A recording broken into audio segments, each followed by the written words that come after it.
Welcome to the Economic Development meeting of October 8th, 2020. This meeting is televised, and we will start right with the agenda. First item is accept meeting minutes of September 10th. So does everyone have a chance to take a look at those? If there are any questions, corrections, comments? No? I'll make a motion, we accept the meeting minutes. All right. We have a first and a second. All those in favor, I'll start with Stephanie. Stephanie, yes, with your name. Stephanie, yes. Dottie? Yes. Bruce? Yes. Matt? Yes. Christina? Yes. Dan? Yes. And yes for me. So those minutes are approved. And Mr. then Chairman, who seconded the motion? Dan did. Thank you. You're welcome. So the next item on the agenda is Growth District Ambassador discussion. We have charge, tools, and message. So in our last meeting, we discussed the charge of this group. Hold on, I gotta pull up. We discussed the charge of this group. We also discussed the messaging, and we discussed having 5 questions sent to myself and or Dan to go over try to combine those questions and limit it to just 5. I heard from I think 4 or 5 people on the 5 questions. So initially I was actually going to just take it and try and combine the 5, but because I only got like 20 questions, I can just read them off to everybody. What were those questions that we had? So if it's all right, I want to start with those 5 questions that will be part of the messaging and will be somehow transformed into a tool to use when we talk to these districts. So Mark, do you want me to give you the ability to share your screen?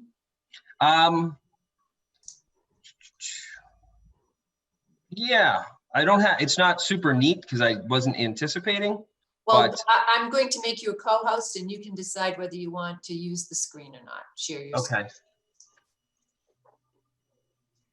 So I think that gives you the ability. I just changed your status. Okay, let me see if I can share screen. All right, I'll go with 5 questions. Share that. Okay, can everybody see that? Yep. I put the names on it because I wasn't expecting people to actually see it, but I don't think that that's a problem because they're all great questions, to be honest. So the first set of questions I got was from Christina. And how has COVID-19 affected your business? What is your understanding of what the EDC does? What resources for business would you like the EDC to develop?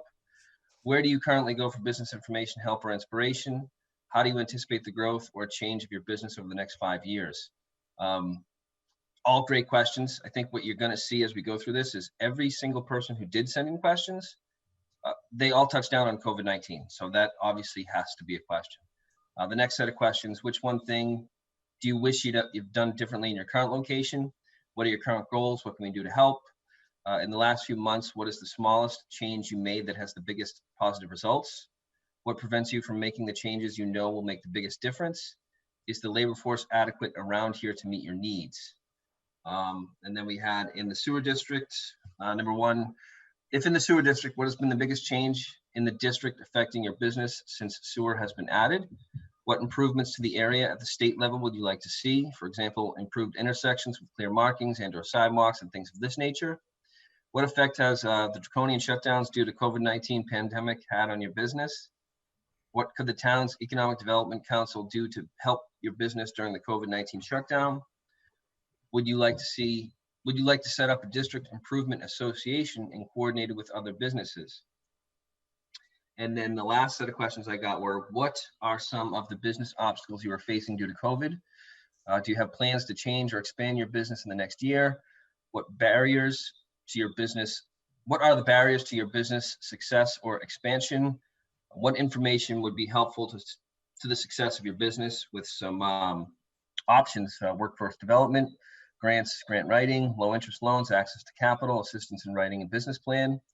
Have you ever worked with the town in the past? Describe your experience. So you can see these questions. I mean, I think this was a good exercise because I could not have thought of all these questions. I don't think any one of us could have thought of all these questions. And they're all great questions, and they start from something as small as COVID-19, which is an immediate impact.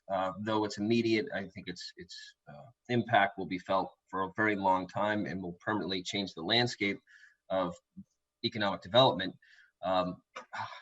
however degree, large or small. And it was also that had an immediate concerns with COVID-19, but then it went to a larger level where it was, like, is the labor force around here large enough to meet your needs? And then where do you see your business in a number of years, or this area in a number of years, over the next 5 years? How do you anticipate growth or change of your business for the next 5 years? That made it a larger question. So I like the idea that it was small, and then it had larger questions. So, with that said, does anybody have anything? Let's discuss what of those questions really jump out to you guys. Anybody? Take it away. I'll start. I don't think any one of those jumps out. I think they're all great questions. And I think that, so I know we talked about having 5, but seeing these questions, I'm kind of thinking that maybe, these are all ones that people have in their quiver, and depending on who you're talking to and where the conversation's going might drive the type of questions you're going to ask those folks. Very good point, Stephanie. As a conversation occurs, you can be led down a road that you weren't anticipating going down, and you got to kind of adjust to the questions at hand. And Mark, can you scroll down a little more, just again, so we can,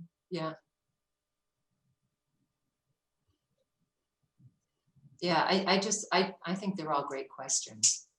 I think They're all great. So what do we want to? I'm sorry. Please, anyone add to it? I was just going to say, I think the COVID questions might be able to be consolidated a little bit, and then maybe some of them can be added to a checkbox, like, if you want to see a business improvement district, or however that was worded by Tim, district improvement association, like those could be checkboxes that, like, we should probably touch on everything, and then they'll elaborate on the ones that are really to their mindset, right? Mm-hmm. The other thing I'm thinking too is some of these questions would be good if we're going to do like little outreach sessions, which we've talked about doing on an ongoing basis. We've certainly done in the past. So again, they can be referenced on an ongoing basis. Christina, Matt, Dan, Bruce.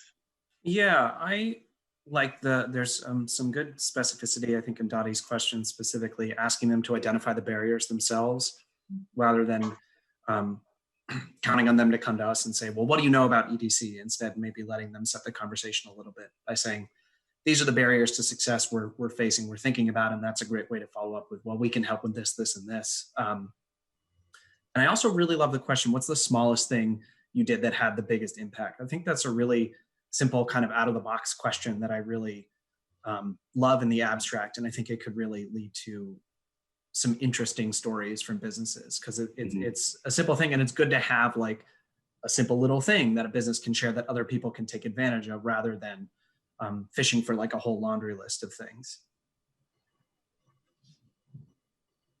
Dan, Christina? Bruce, Yeah, no, I agree with what Matt said. I wasn't sure how in-depth we wanted to be with these questions.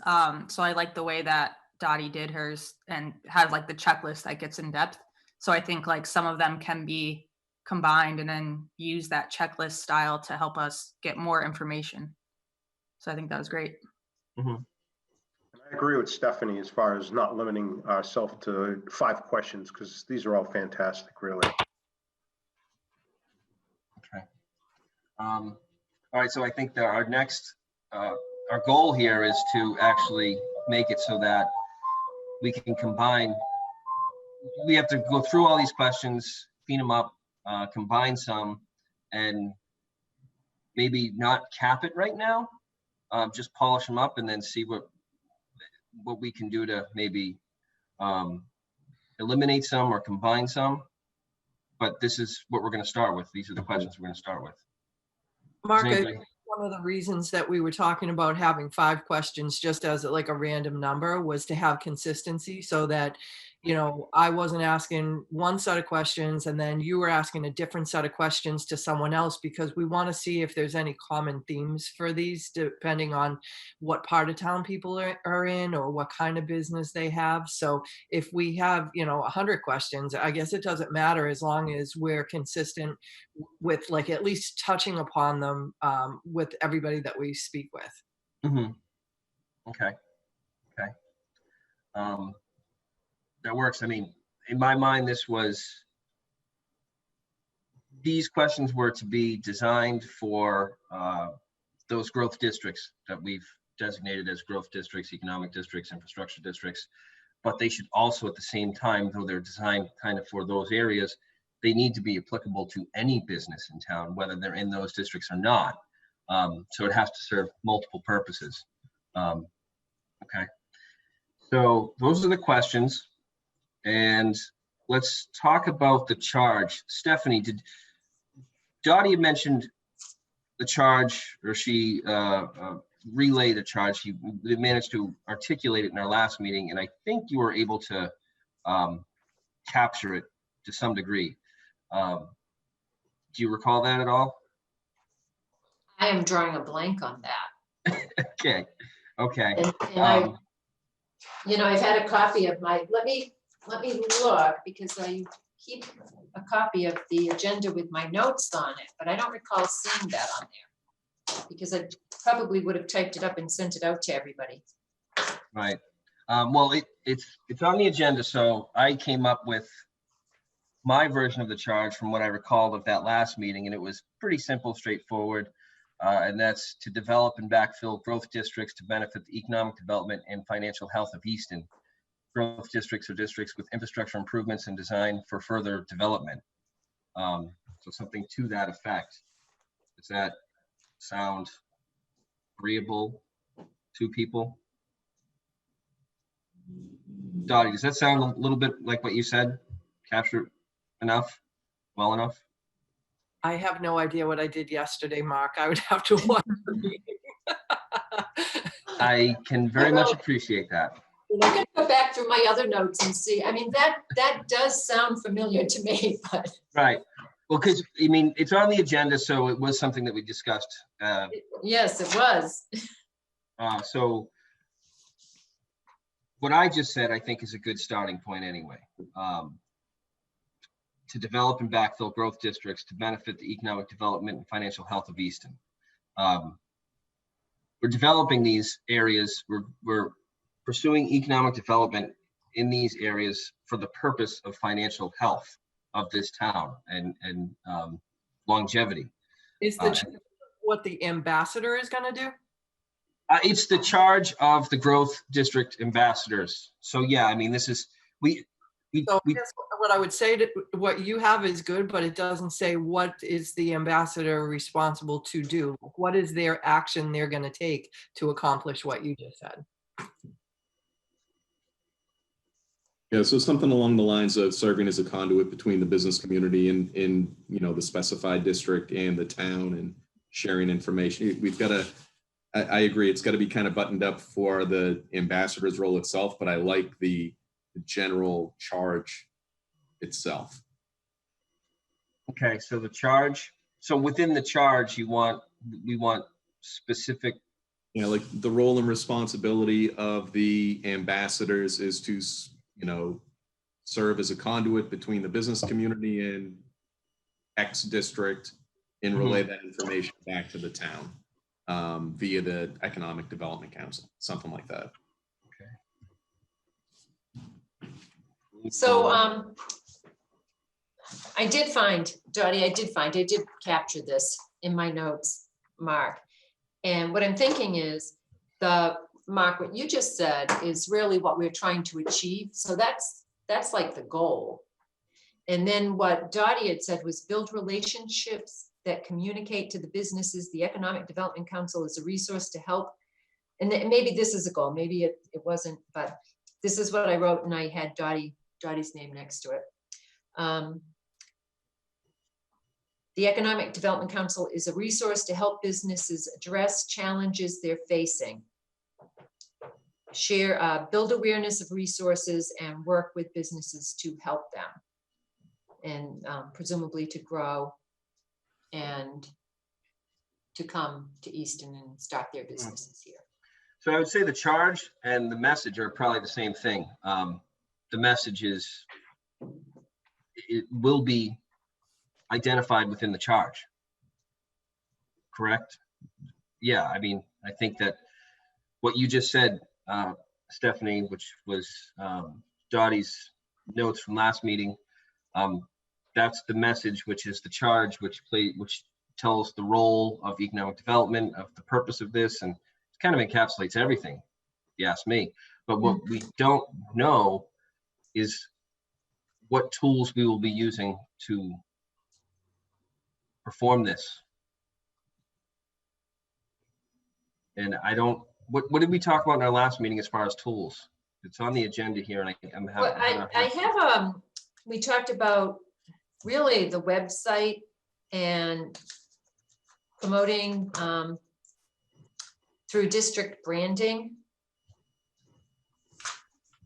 And then other resources. I think we talked about providing, so for example, we have a link on the Economic Development Council webpage to the Small Business Association, to the workforce development organizations in the area.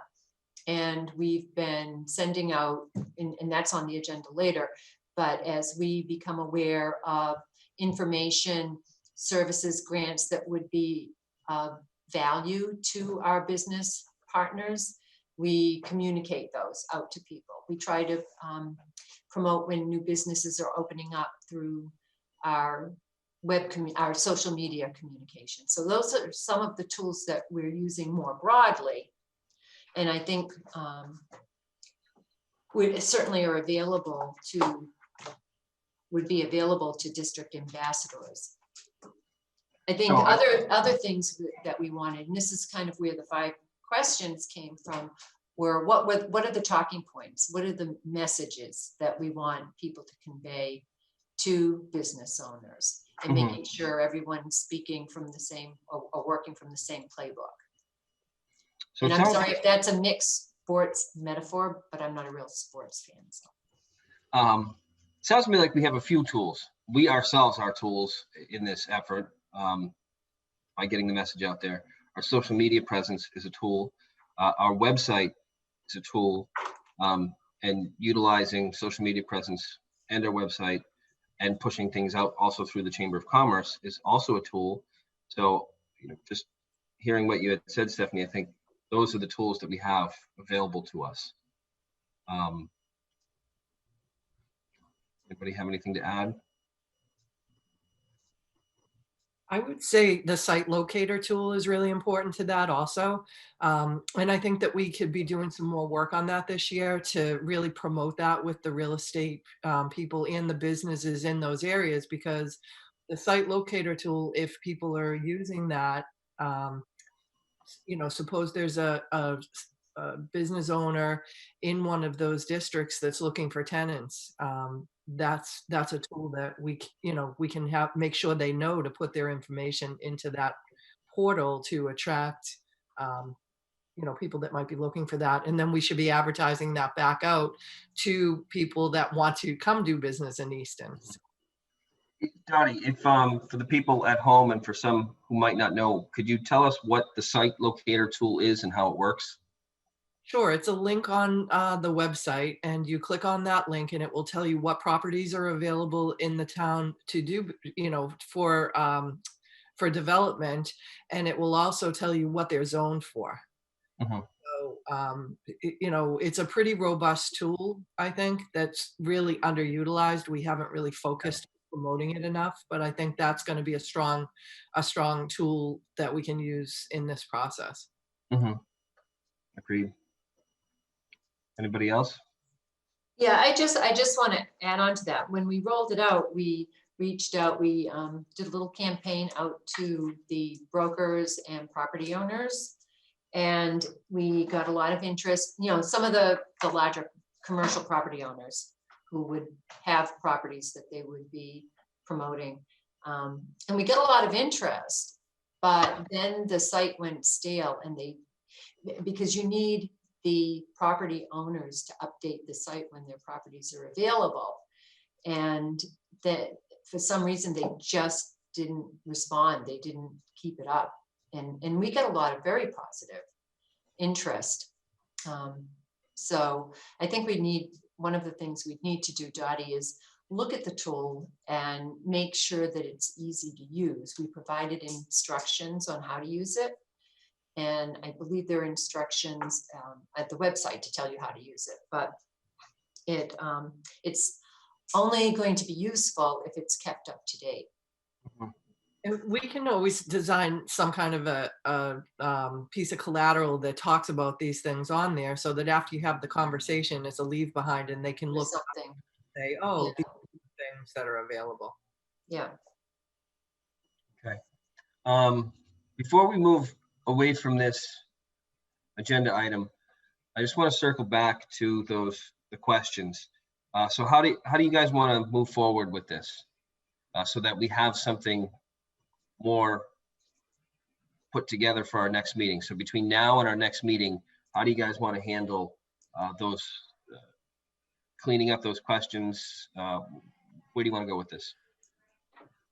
Do you think it would be helpful to try to get down to a list of 10? I mean, I think we agree that the COVID questions share a lot of similar themes.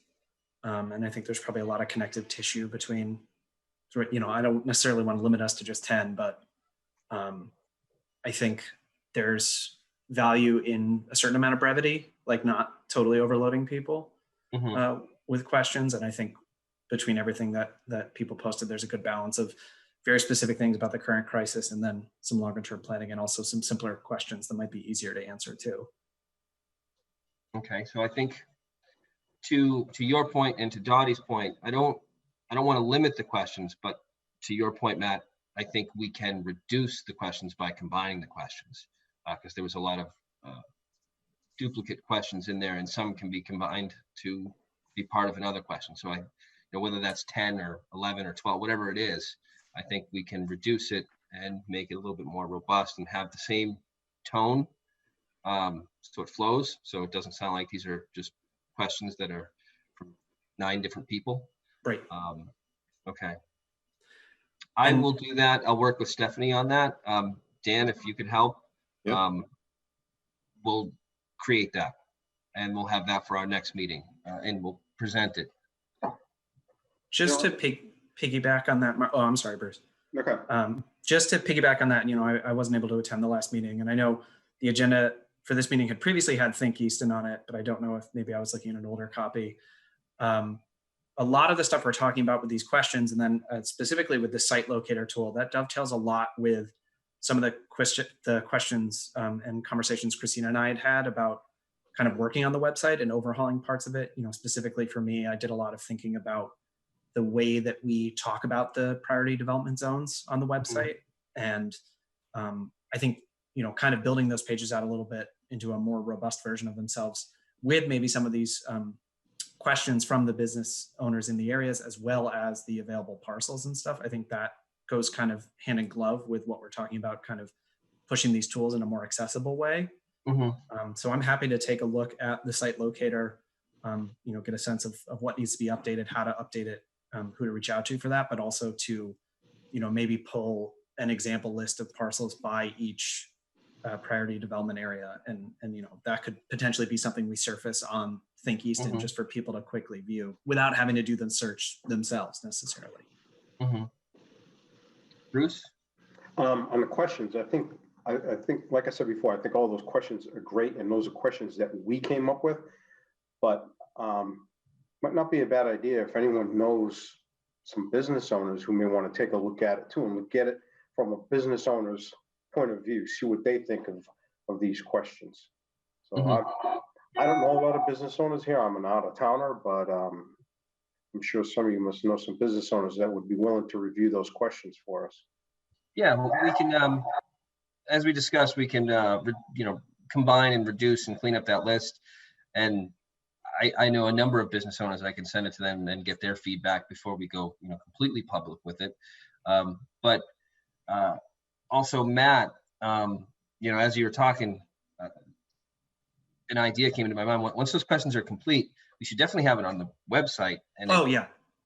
but people can actually fill it out. So it's Oh, not like just yeah. an image. It's something that we can promote through Think Easton, something we could promote on the social media. Say, if you're a business owner, please fill out this questionnaire. So I don't know if you guys, between you and Christina, have the ability to make that happen. But if you do, that would be amazing, because we would literally be able to gather and collect information throughout the course of the whole month for any business owner that wants to be part of it. And even send it to the chamber and ask them to send it to their members. Can you send this out? Because we would love feedback. I'd like to jump in there, because I really, what are we trying to get from these questions? Because my understanding was these were, what we were talking about were the ambassadors going out and kind of reaching out and having conversations with business owners one-on-one, and really to hear kind of firsthand how they're doing, the challenges that they're facing, what the town is doing right, and within our abilities, what can we do to help them more? And I'll talk about this more when we talk about PACE, but I did reach out to the mayor and Dan in Yarmouth. Yep. Daniel Knappich. And one of the things he said is towns really have very few tools that they can use to help businesses. So I think by having something on the website, it looks like a survey. I think people will immediately get the impression that there's something we're going to do, and maybe almost something magical that will make business a whole lot easier for them. And I don't know that that's a realistic expectation. Whereas what we really want to hear is, again, how are you doing? If you're in the Queeset Commercial District, I think the idea of is the sewer helping your businesses? The fact that it exists for other parts of the district that are in need of redevelopment, or ripe for redevelopment or infill, how might that help your business and help you grow? Does that provide additional customer base for you? Are there complementary services? So I looked at the questions as just a way to start a conversation, as opposed to necessarily kind of collecting a lot of information that then, and I don't mean this to sound contradictory, because again, I think those conversations are really valuable and going to give us a lot of insight and information that we can cull out.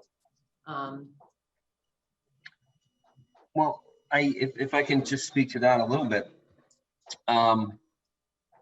the ambassador idea is the whole purpose of these questions, and that will absolutely move forward. And having this on the Think Easton website or promoting it via social media, truth be told, I don't think it's going to be like wildly successful where so many people will be filling it out online that it will overshadow the ambassador. In fact, I think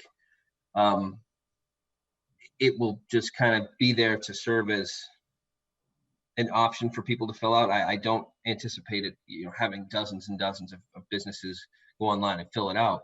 I think the bulk of the impact of this will be through us individually going to have the conversations. So I don't look at it as I don't see why we couldn't have both at all. I don't like pit them, one against the other, or make it so it's like a binary, it's this or that. I don't see why it couldn't be both. And that's just my opinion. If anybody else, please speak up, share your opinion. I think probably having a survey on a website may be a good reason for that'll be easy to send a link to businesses when we speak to them, and we'll get them to go to the website and see what else is on the website and resources that we have, rather than really trying to get information from them for that survey in that way. So they'll just be able to go to the website and find out what else that we do. So that'll be a good thing. It promotes interaction on our website, on our social media, that really doesn't exist. The Think Easton page, nobody goes to it. So, we can go to these people, we can have these conversations, we can have these questions, but also point them to the online and say, if there's, if there's somebody else in your business or in part of the strip mall, whatever it might be, please direct them to the site. And there's a plethora of information, and there's a survey on there. We'd love to get feedback. Again, that's just my opinion.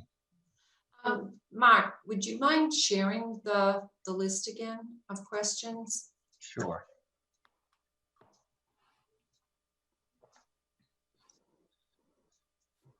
Yeah, I'd like in the abstract, the idea of adding these to the website is that it's a little less open-ended than the contact form, right? We have a contact form on the website right now, but I think it's fairly kind of free response. And I think that can be a little intimidating sometimes for people, if they did want to get in touch with us, it's like, well, there's no structure to that conversation. Mm-hmm. It's kind of just like fill in your own message. And I think, wow, I understand both sides of it, but I think having a little bit of structure with the form and the questions on the website could be a good thing, especially if we drive people there. Yeah, and so Mark, as you were talking, I just got thinking a little bit more. I mean, one of the things we want, I think would be helpful to know from what kind of information is really going to be important to businesses, whether they're looking to expand their business or they're looking to come to Easton, for the website to communicate. I mean, things like, and we know this from I want to say Barry Blackstone. It's not. It's the Dukakis Center. Barry Bluestone. Barry Bluestone. Thank you, Dottie. Evaluation that we did.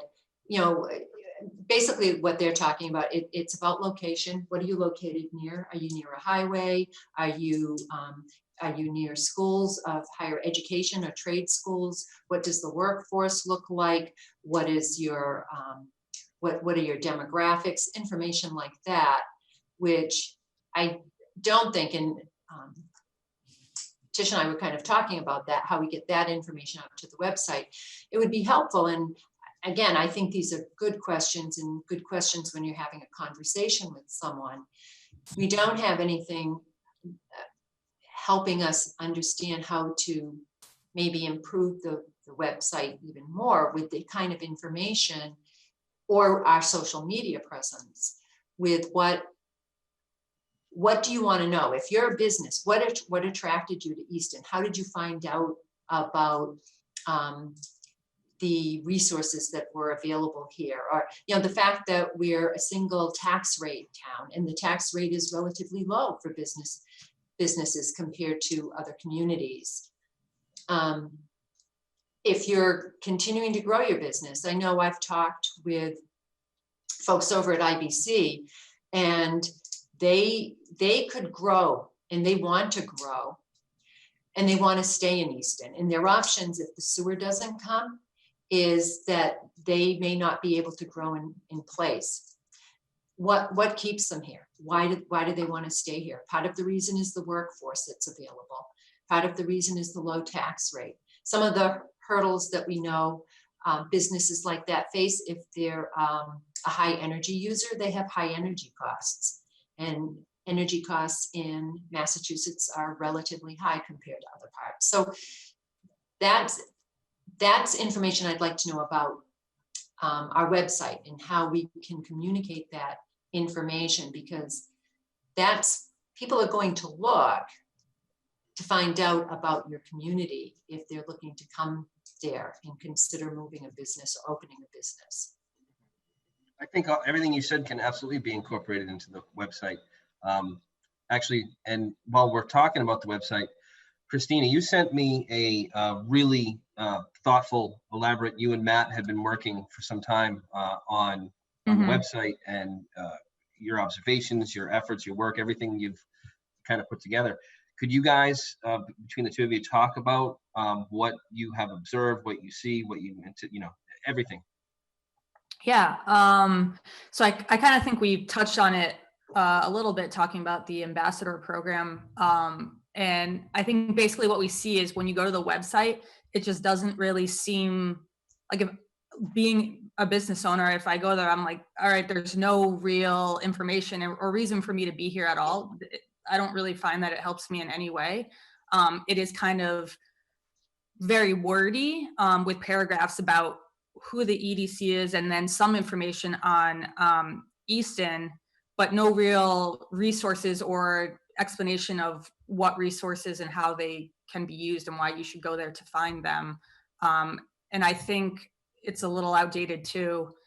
So expanding like maybe maps of the different locations or what's available, like we were talking about the site locator, and just seeing what's available, maybe doing more statistics about why you will succeed in Easton doing business here, and just kind of streamlining the content a little bit. I don't know if Matt has anything else to kind of add to that. Yeah, I think we're all talking about the same thing here, which is getting actual useful resources on the website, whether it is the stuff we've talked about previously, you know, access to the latest COVID guidelines, for example, easy reference for businesses, getting feedback from businesses about what they might want to see, but I think also featuring some of these either testimonials or responses could be really useful. And then I think there is a lot of cleanup, which is low lift, that could be done around the site map, the navigation.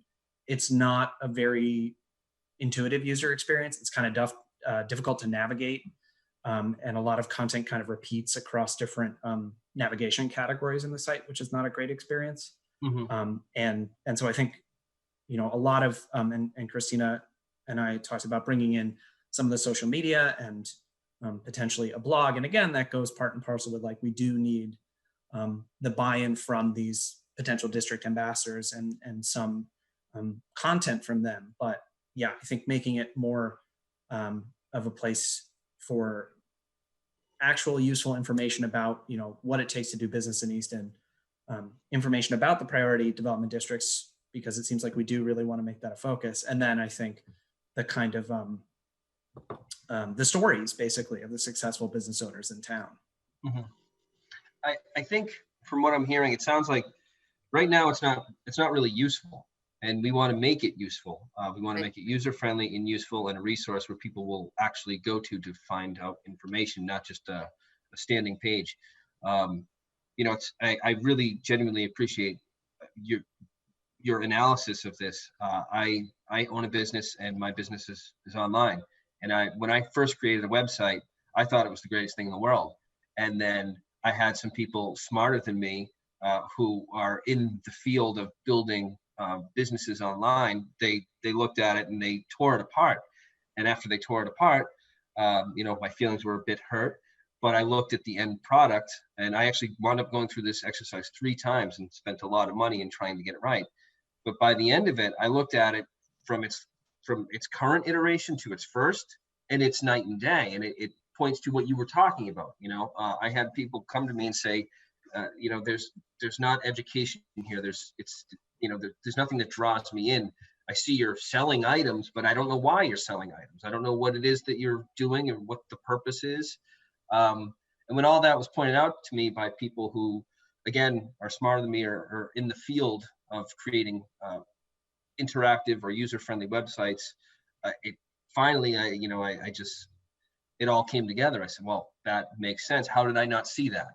So I think everything that you're saying now is really spot on. And does anybody have any questions or comments for Matt or Christina and everything they just said? Because it's, you know, they're talking about changing the website, I think, significantly. I would think it's. Oh, go ahead, Dan. Yeah, no, I think it's great because we originally launched that site 4 or 5 years ago, and it was myself and I think Connor just pulling it together with pictures and some testimonials, and had some ideas about hey, this thing's going to evolve and get buttoned up and, you know, over time. And to hear that this is, you know, having Matt's expertise and Christina's kind of helping, you know, develop this site in a way that's reflective of what we are as a community. It's fantastic. So this is great. I was just gonna say pretty much the same thing. When this was first created, it was almost really created as a placeholder to get it going. We didn't have a lot of information at the time, you know, to even put on there. So that's why some of it's redundant, because it was really trying to is waiting, you know, if you build it, they will come. But we just didn't have any capacity to keep updating it. So we've really scored big having Matt and Christina on our team now to be able to do that. I also have a lot of resources and information that I think some of the things that we've talked about today that I can share with you know, Matt and Christina to put some of the things on there with regard to, you know, I know where to find a lot of the things about how to, you know, how to open up your business. We actually have a page like that on the town's website already. But the links to the Small Business Association, the Paycheck Protection Program, the EIDL, a lot of grants and things like that that are available to small businesses. And we're even pushing some of those out through social media. On one of the next agenda items, we have some of that information on there too. So I'd be happy to get that information to Matt and Christina for them to look at and consider putting, you know, wherever it makes sense on the website. Excellent. Matt and Christina, I'm trying to figure out in my head where we go from here for you guys so you can continue all these incredible efforts and changes between now and our next meeting. And help me out. What can you have for us for the next meeting? Can you have the changes? Do you do I think doing the changes may be ambitious in 1 month. I think maybe for the next one, a possible outline with what the changes should be, so then we can discuss them and decide what we want to fill them out with. Okay. Yes. That sounds great. Yeah, draft site map. And then I think, you know, we can fill in what we already have in hand and then identify what we actually need to build out or collect. Okay, could you guys do that? And so that in our next meeting, we'll do a screen share with one of you guys and you can take us actually through it so we can see the different tabs and the content and, you know, where there's question marks or their information has to be filled out so that we have an idea of what it is you're building and what it is that you need to fill it with. That would be outstanding. Any other questions or comments for Christina and Matt? No, just let me know if there's anything you need on our end, so we can. Okay. And I can't say, again, everybody had already mentioned it, but Matt and Christina, thank you very much. You, to my knowledge, are the only two people on this board that have the ability to do this. So to Dottie's point, we're very lucky that we have you. And this website is going to be, in many ways, it's going to be used a lot. It's going to become very useful, and we're going to push it and promote it. So what you're creating is going to be, in many ways, the face of economic development, right? And it's going to be alive. It's going to be moving. It's going to be alive. It's going to be interactive, and so you have a lot of weight on your shoulders too. All right, so we are done with growth district ambassador discussion. PACE status, Dan, Stephanie, where are you guys at with that now? So I think the ball was in my court. Dan sent me the list of communities that have adopted the program. I've actually only had a chance to make one call. It was to Daniel Knapek. I can spell it. I have a hard time saying it. And it was a great conversation. And I want to go back and talk a little bit more with Connor about it. And I am going to make some more calls out to the other communities. They were just in the process of adopting it. He said, Daniel told me they'd been thinking about it for a very long time. It took them quite a while to make the decision and kind of pull the plug on it. So what he did say is that they didn't see this as a tool that was going to be useful to all of their businesses, that there would be a few businesses, and Dan, you'd said that at the last meeting, a few businesses that could really take advantage of this and it would make sense for them. And again, what I liked that he said was, towns don't have a lot of tools, and this is when you can use, and we talked about this at the last meeting, that, you know, you kind of see it as, it is a tool for the businesses.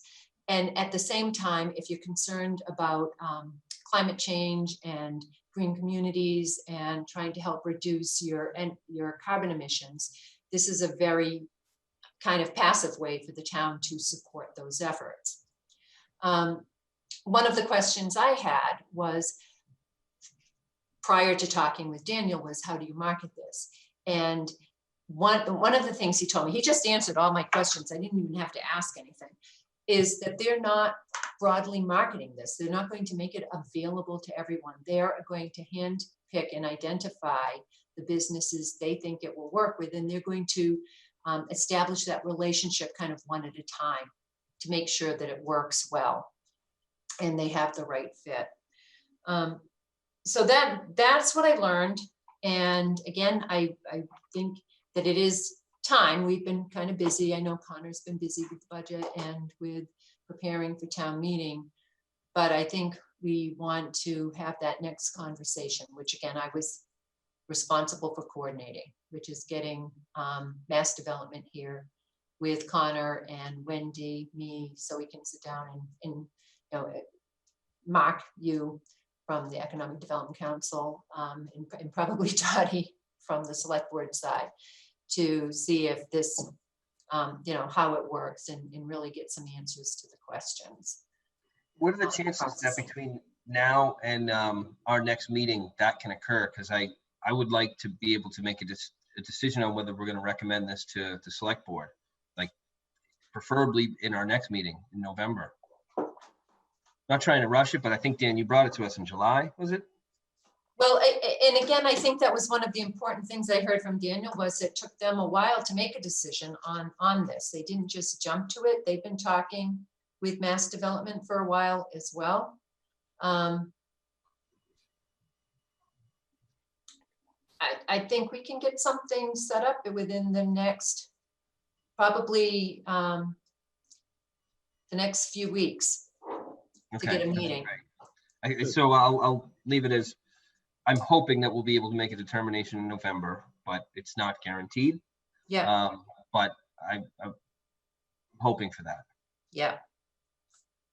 Dan, any comments or no? No, that sounds great. I know that there's a lot of due diligence taking place, which is a good thing. The programs, you know, rolled out to north of 30 communities now of all various shapes and sizes, Yarmouth to Brockton to Ludlow to, you know, and a few others. So it's great that Stephanie's, you know, quarterbacking the due diligence. I know that with Tim's great questions at one of the previous meetings, I know Mass Development sent some follow-up information about, you know, liabilities and where they fall. And I think that clarification's taken place. So that should be helpful in the discussions with, you know, staff and the team. But yeah, I'm excited to see this moving along.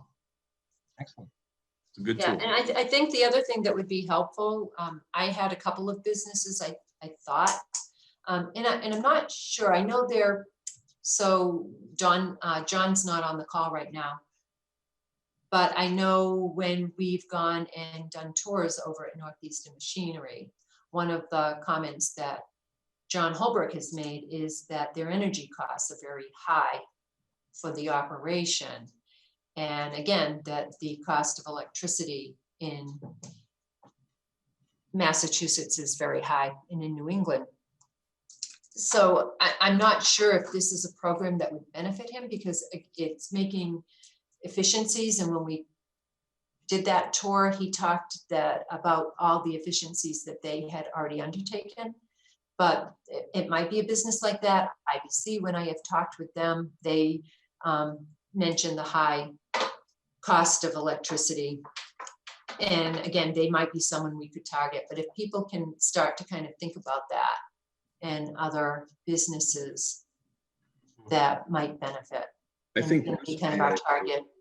Bruce Boyer, throw you out there. You'd be a great counterparty with, you know, the project requirements being north of $250,000. You know, I think the list of potential suitors is pretty limited, but when you go through the industrial park, maybe somebody like a Doug King who's got, you know, a few different properties. I know Oliver Street may be a good candidate. But yeah, it's definitely something to think about. But Bruce, if you're able to make that meeting to be part of the discussion, I think that'd be great. Absolutely. Yeah. Yep. Okay. All right, so we got our work cut out for us with pace between now and our next meeting. We have work cut out for us between now and our next meeting for those questions, the website, and I think we're ready to move into our last item on the agenda, which, Dottie, if you don't mind, would you mind speaking on this, or do you want me to take it? I think the grant was definitely in the notification of small business loan to women-owned business was your notes. Yes, there were a couple of things that came up. So for the grant for the women restaurateurs, the Massachusetts Conference for Women, the Massachusetts Restaurant Association, and Chef Joanne Chang announced a $250,000 initiative to support women-owned restaurants. And we put that on our social media. There's a link to that, and it's just, you know, one of the things that I hear with small businesses that are looking for grants is the grants are very cumbersome and they require, you know, years of tax return, just things that are very hard for small business to take the time to access all the paperwork that's needed. But this was like a simple one pager. It was probably the shortest application that I've ever seen. And so Stephanie, I had sent that to Stephanie and she reached out to some of the women-owned restaurants in Easton. It's a really good opportunity, you know, to get, I think it's a $5,000 grant. And so we did share that out. And then the other one was the state Department of Transportation just had a shared streets and spaces grant. So their grants as small as 5,000, as large as 300,000 to cities and towns to quickly implement or expand improvements to sidewalks, curbs, streets, on parking spaces, and off-street parking lots in support of public health, safe mobility, and renewed commerce in their communities.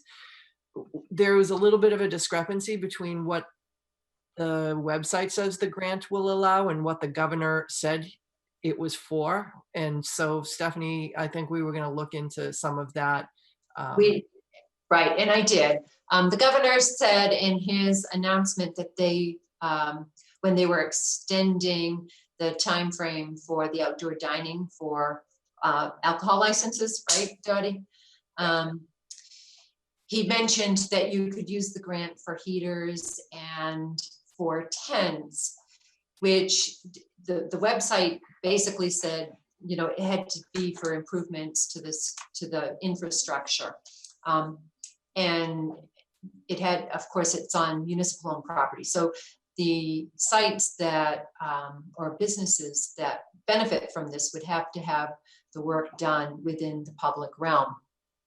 So I contacted Mass DOT. They confirmed that the grant could be used for heaters and tents. It does have to be in the public realm.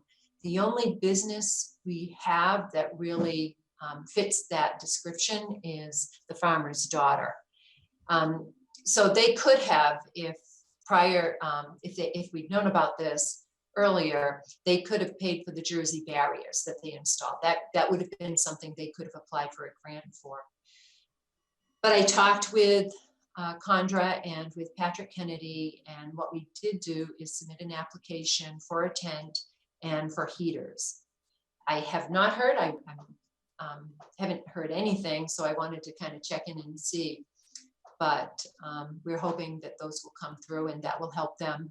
If not this year, everyone's anticipating that we'll still be in this physically distanced world, that it will help them immediately coming out of the winter in the springtime. Okay. And then one of the things, it's not a grant program, but again, it's something that we're doing. I had the Main Street Underground, the utility undergrounding project. which was initiated as part of the Main Street revitalization project a number of years ago, fell off because of the expense at the time, and then it was kind of resurrected in a smaller version. Dan was involved with that by one of the local developers. We did receive a MassWorks grant for that. It has been modified again from what was originally approved in the second round, again, due to cost and the fact that to do the project completely, it would have resulted in more interruption to the businesses. But there will be an undergrounding of utility lines, and it will eliminate some of the overhead lines that are going to affect one of the properties on the redevelopment of property on William Street. At the same time, we are going to permanently extend that sidewalk area where Farmer's Daughter is conducting their outdoor dining. And from, you may have touched on it, but I just want to make it very clear that when we applied for this grant, I believe it was a $2.5 million grant. And the concern was that with the change of scope, and we considered it a necessary change in scope so as to preserve the existing business and not like destroy them, because shutting down that street for 9 months or having that level of disruption for that long a time would have really hurt these businesses. So we changed the scope and sent it off, and to my knowledge, and Stephanie or Dottie, correct me if I'm wrong, they didn't change the dollar amount. So we still have the full $2.5 million, despite this change in scope or the smaller scope. So it really pads us and preserves us for not spending over any amount. It's very good news that, is this correct? No. Well, right. The project, the town, you know, the town made it very clear when we were applying for the grant that the town was not going to be contributing or didn't have the funds to pay for anything over what would be paid for by the grant. I do also, so yes, it will allow the work to continue within the amount of the approved grant. I also wanted to add that one of the things that we were hearing was that the electrical supply in that area was compromised, that it wasn't reliable, and this will allow an upgrade to the three-wire system that will provide reliability. Dan, did I say that right? So the reliability in the district itself, Yeah. I know there's a high concentrate, there's a lot of transformers loaded up and a lot of infrastructure on those poles. Right. I know Grid did that major conversion along Center Street, which was a part of the problem in the Main Street district and caused a lot of the outages, but I know they were kind of both issues. The congestion within the Main Street area itself, along with the uncertainty around the old dilapidated lines along Center Street. Right. So that's going to be upgraded as part of this project.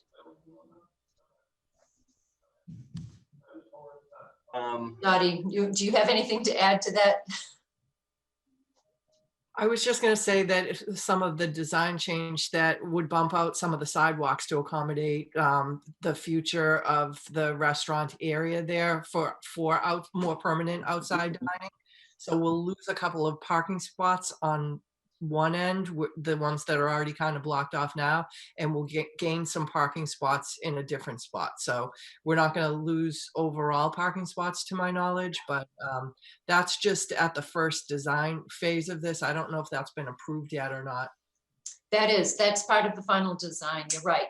We'll lose a couple of spots for the bump out, but we'll gain new spots to the east of Mechanic Street, which will help with traffic calming in that area. In addition to the brick crosswalk is going to be replaced with a raised crosswalk. And I've also, we had a meeting. Oh, and that's what I wanted to share as well. We had a meeting with the business owners just to go over the fact that the project was moving forward, give them a time frame, let them know what was happening, and let them just share that the project was going to be scaled down a bit, but again, in part, large part, to help them and keep from disrupting them. And we had a couple of folks ask, why not raise the crosswalk at the intersection? I'm going to say this right. It's Mechanic Street. Mechanical. And the initial response was, it's not part of the project, don't think we can do it. And Dayfield and Greg Swan have come back and they think they can. So Yeah. It looks like we'll be getting a raised crosswalk there as well, which will also help with the traffic calming there. That's great news. Yeah, I don't know why it wouldn't be, I mean, anything to be part of the project, so long as it's under the amount, the 2.5 million. But there was something I was going to say, and I cannot recall right now. So where this is right now is, I believe, Dottie, in our next meeting, it's either our next meeting or the one after, this is going to be presented to the select board to look at the first phase of design on this for approval or input. And so once that occurs, it's getting ready to go out to bid. So hopefully we'll like what we see, and it can be approved and we can move forward with it. And then we'll see it all. The construction will begin in the spring or late winter. And by next summer, we'll be rocking and rolling. So, all right. And then let's talk about potential agenda items for the November meeting. We have the continuation of PACE, continuation of growth district ambassador discussion, the 5 questions. The only 2 I can think of right now. I'm sure between now and then, Dottie will probably come up with like 7 or 8, and we'll have to whittle it down to 2. I think reviewing potential new site map for Think Easton, right? Yes, I'm sorry. That's very important. Yeah, and Christina and I will connect offline about that. I think that's good enough for now. Would you say, Stephanie? Yes. Okay. I have no more comments or questions. Does anybody else have any comments or questions before we move to the last thing to do? Oh, I just have, I'm sorry, this wasn't really on the agenda. It just came to my attention, but I think everyone will be happy. We've been contacted by Starbucks, or actually an architectural firm and an engineering firm. It looks like a Starbucks will be going up at Robert Drive in that vacant pad across from where Avalon 2 is going. So I received a call last week. They wanted to float some design concepts by us, see which ones we thought were palatable. I reviewed those and also just checked in with Greg Strange. They look good. And they are hoping to get before the Zoning Board of Appeals for their drive-through special permit in this month. It was in October last week, but it's this month, and then get before the Planning Board for site plan review in November. Great news. More awesome. business. It's And good. then we definitely have, and the Planning Board is reviewing. They're holding the public meeting for the Furnace Village District proposed zoning changes at their meeting next Tuesday on the 13th. Okay. And Kinfolks is also well underway. I've seen some social media on their part. They actually we voted on their common victualers license last week at the select board, but they've also been putting some communications out on social media. There were a couple of businesses that closed, the Cape Cod Pizza and another pizza place, New York Pizza out of Leominster, is going to be taking over that spot. So there were a couple of transitional things like that where one business, it was changing and a new business was coming in. So I think that's really important too. We don't want to see a lot of vacant storefronts. So it's great that there's still opportunities for growth, even if there's changes in that. Oh, and the Farmer's Daughter expanded to Sudbury, right? Aren't they opening They're, that shortly? yeah, they're in the process. Yeah. Good to see that. Okay, so last item on the agenda, well, it's not on the agenda, but last thing, anybody want to make a motion to Adjourn. dismiss? I'll make a motion to adjourn the meeting. Is there a second? I'll second that. Dottie? All right, Dottie seconded. All right, Stephanie, Oh, Yes. Stephanie, yes. Dottie, Yes. Bruce, Yes. Matt, Yes. Christina, Yes. Dan, Yes. and Mark, yes. So motion to adjourn. Have a great week, month, and we'll be talking very soon. Thank you, Take care. guys. Thanks so much, everybody. Thank you. Bye now. Bye.